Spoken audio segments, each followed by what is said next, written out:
This week we're going to talk about the structure of the Earth's interior and plate tectonics, which is covered in Chapter 3 in your textbook. So I want to start by talking about exactly how we can see inside the Earth. And there's a lot more information in your textbook on this, but the short version is we do basically a sonogram of the Earth. So a sonogram uses sound waves to pass through a person's body, and those sound waves will bounce off the soft tissue in your body, and we can see how long it takes those to come back to the detector and use that to develop a picture of what's inside your body without actually going inside. So that is our primary technique for looking inside the Earth. The sound waves that we use are seismic waves from earthquakes, most of which are naturally occurring. So a big earthquake generates big seismic waves that pass through the Earth and pass through the layers. And as they do that, they are bent and reflected, and they speed up and they slow down, and we can monitor that returning signal at seismographs around the planet and use that information to develop a picture of what the Earth's interior looks like. So that is our main source of information. Some other sources of information that we have are collecting samples from the surface of the Earth. That's how we know what kind of rocks are present, at least in the crust. If we look at mines and volcanoes, we can go a little deeper in the Earth with mines. Volcanoes, some of them produce material that comes all the way up from the Earth's mantle. So that gives us a better picture of what's going on inside the Earth. We can also collect meteors at the surface, and meteors are materials that helped make the planet in the first place. So there are still bits of rock flying around the solar system, and occasionally they crash into the Earth, and we can go pick a piece up and see like what were the original building blocks and get an idea of composition that way. We can also use some other techniques to look inside the Earth. One is to look at the Earth's magnetic field, and there are variations in the Earth's magnetic field. We call them anomalies, and those help us understand what kind of variations there are inside the Earth in the mantle and the core. Likewise, we can use variations in the Earth's gravity field. Now, when you walk around the surface of the Earth, you do not notice these variations, but if you have sensitive equipment, you can absolutely detect them. So let's take a look inside the Earth using seismic waves. The picture in the upper left-hand corner is what we would see if we had an Earth that was completely uniform throughout. That's what the seismic waves would do. That's how they would travel through the Earth's interior. When they don't behave that way, that tells us that there is something going on inside the planet. It tells us there are layers. It tells us there are variations within those layers. And so the second diagram on the upper right shows you what we might expect just considering density differences. So the closer you get to the center of the Earth, there's more pressure on the material there, and so it's more dense just from the compression of the overriding materials. And so you can see the bending of the seismic waves that occur due to density differences. That's still not what we see. We see a kind of a complicated expression of seismic waves. On the previous slide, it showed you that there are two types of seismic waves that pass through the Earth. The P waves and the S waves. Together we call them body waves because they go through the body of the Earth. The P waves are shown on the left, their pathway, and you can see as they hit some different layers inside the Earth, they bend sometimes a lot. For example, we can pick out the core mantle boundary and the inner core, outer core boundary using the behavior of the P waves. The S waves are a type of seismic wave that does not pass through liquid. And because they don't pass through liquid, they do not pass through the outer core of the Earth. And in fact, that's how we know the outer core is liquid, because there is a shadow zone on the far side of the Earth where the S waves simply do not show up. So the S waves are our clue, or our indicator, that at least part of the core is liquid. Now you might say, well, how do we know the inner core is solid? The S waves don't get there. And that comes back to our picture of the P waves. The P waves, when they hit that solid inner core, they actually speed up and they get through the core faster than they would if the core were completely liquid. So this shows you kind of how we get a picture of the inside of the Earth. If you want to know more about that, you can take physical geology, where I get into this in much greater depth. So let's take a look at the inside of the Earth, and let's take a look at the layers that are present. The innermost layer is the core. Its composition is primarily iron and nickel, and its average density is about 10.5 grams per cubic centimeter. For comparison, water has a density of 1 gram per cubic centimeter. So this is quite dense. If you pick up a rock on the surface of the Earth, the average density of a rock in the Earth's crust is somewhere between 2.6 and 2.9, maybe 3.0 grams per cubic centimeter. So again, your average rock on the surface of the Earth is going to be much less dense than this material in the core. We divide the core into two parts. The inner core is solid and the outer core is a liquid. Because the outer core is a liquid, it is able to convect.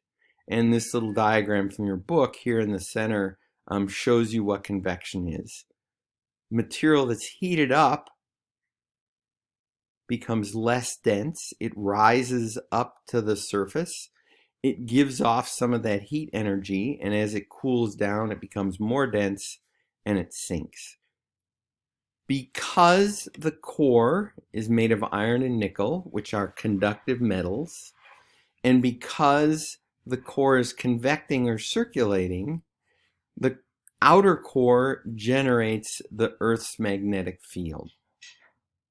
And this is another one of those things that we're just going to kind of leave there. If you want to know more, you can take a physical geology class. We talk a little bit more about it there.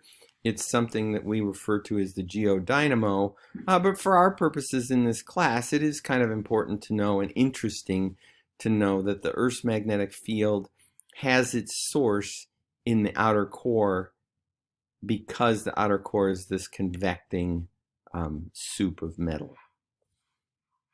When we go to the next layer out, that is the mantle. So here's the inner core, the outer core, and then we have the mantle.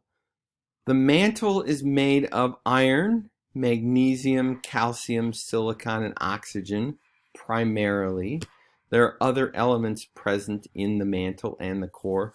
And one of the notable things that I could mention here is that we have some radioactive elements that are present in the core and mantle, like uranium, and as they slowly decay, because they are radioactive, they give off heat, and that's one of the things that keeps the interior of the Earth hot. So anyway, the mantle, iron, magnesium, calcium, silicon, and oxygen, those are the dominant components. The density, you can see, is less than the core, 3.2 to 5.5 grams per cubic centimeter. And there's a term here, ductile solid.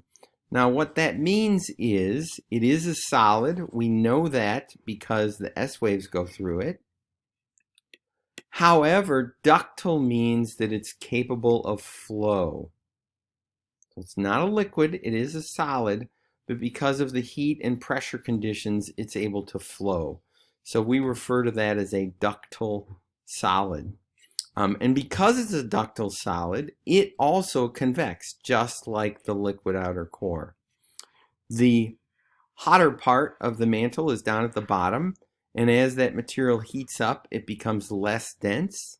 It moves up toward the surface, where it gives off that heat energy, cools down, and sinks back to the bottom to the core mantle boundary where the process starts again.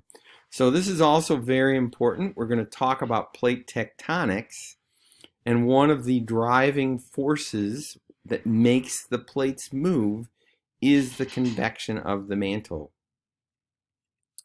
So let's take a look at the outer layers of the Earth.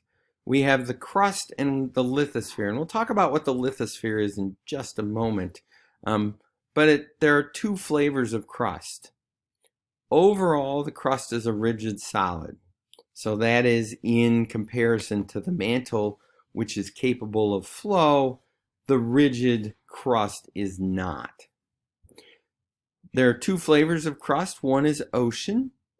It is primarily silicon, oxygen, iron, magnesium, and calcium. And you'll notice if you compare that to the composition of the mantle, these are pretty close. The ocean crust has a little more silicon and oxygen, a little less iron and magnesium, maybe a little more calcium. You'll notice it is less dense than the mantle, although it's close, 2.8 to 3.0. And it is relatively thin, 2 to 3 miles thick. So this is what underlies the oceans for the most part. Our second type of crust is continental type crust. You'll notice a big difference in composition here. Silicon and oxygen still, those are our two primary components in the crust. But our secondary elements are aluminum, potassium, and sodium. This leads to the continental crust being less dense, 2.6 to 2.8 grams per cubic centimeter. It looks like a small difference, but it has significant consequences. You'll also notice that the continental crust is quite a bit thicker than the ocean crust. And as we talk about plate tectonics, one of the things that we're going to talk about is why we have these two different types of crust. It turns out they form in very different ways. Then down here at the bottom, we get to what's called the lithosphere. Now, the lithosphere is what we would refer to as a mechanical layer. The layers that we've looked at so far are primarily different. They're somewhat different in terms of their state: solid, rigid solid, ductile solid, liquid, etc. But compositionally, they're quite a bit different. The lithosphere is different because it's a mechanical layer. You'll notice our definition here is crust plus uppermost mantle. And it turns out that if you look at the mantle very closely, when you get to the top, the very, very, very top of the mantle, which is kind of a lighter color here, is a rigid solid. It's not ductile like the rest of the mantle. The asthenosphere part of the mantle, which is the next layer down in the mantle, is a ductile solid. It is capable of flow.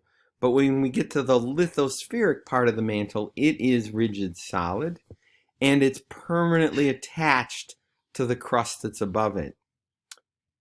Together, these two, the crust and that rigid upper mantle, make up what we call the lithosphere. And when we talk about plate tectonics, a plate is lithosphere. We usually classify the type of plate by the type of crust that is on top, but you'll notice that most of the plate is actually this rigid upper mantle. So that's kind of our final layer, except we do need to acknowledge, because this is oceanography, that we have a couple more layers as we go out. These are not solid layers. We have the hydrosphere, which is basically water, which is mostly the ocean, but it also includes rivers and lakes. And the hydrosphere interacts very closely with the atmosphere, which includes water vapor, and the atmosphere is gas. The hydrosphere has a density of roughly 1 gram per cubic centimeter, and the atmosphere is much, much less dense than that because it is gas. And the atmosphere actually, as you go up to the top of the atmosphere, just gets thinner and thinner and thinner.